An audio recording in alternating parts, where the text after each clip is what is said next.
So medications in our registry, about 15–20% of patients don't need medications. We don't know what happens to them sometimes, maybe 2 or 3 years, maybe they do need medications. But most of our patients do need, with orthostatic disorder, some medication, at least one medication to regulate their blood pressure or heart rate. And many people need more than one.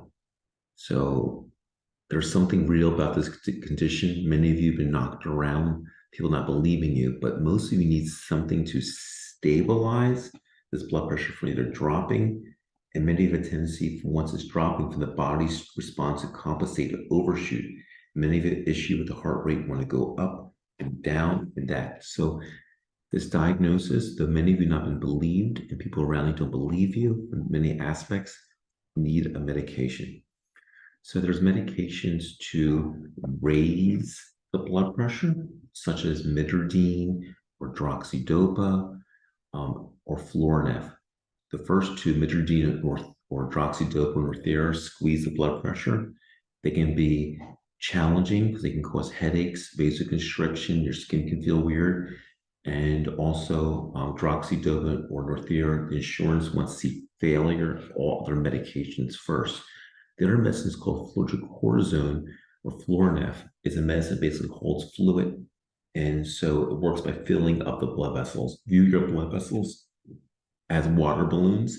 The first two medicines, like midodrine or Northera or droxidopa, helps the water balloon snap the elastic, or fludrocortisone fills up the water balloon.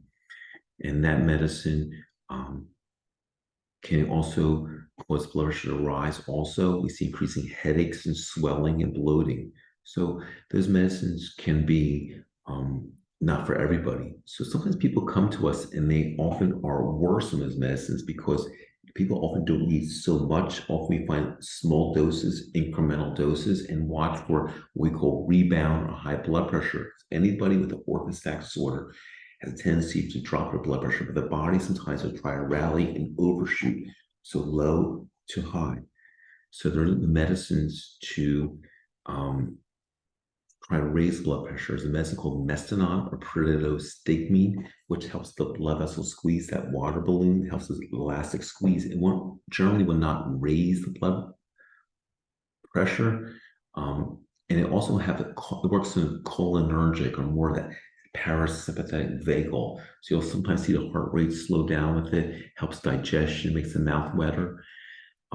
Has a little more side effects for some people, so it can make people feel very nervous, confused, some GI.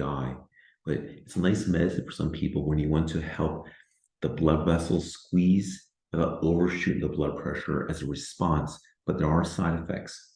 Then there are medications that we use for more the adrenaline control, the beta blockers, ivermectin, sometimes clonidine, guanfacine for people. Those medicines can work that level because though you have a tendency not to regulate your blood pressure circulation, that adrenaline response becomes so hardwired.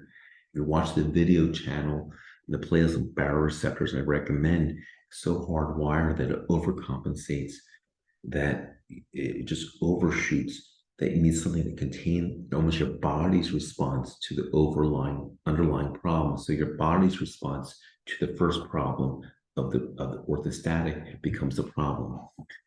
And that's a very important concept.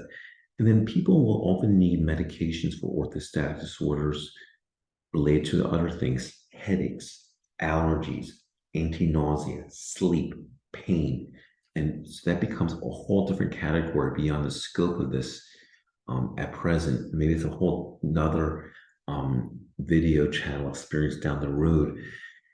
So with all that said, when people use supplements and vitamins, important thing to look at is sometimes is in your follow-up appointments, are the medicines causing issues or side effects, and how they're interacting, and can they be having impact on your health also?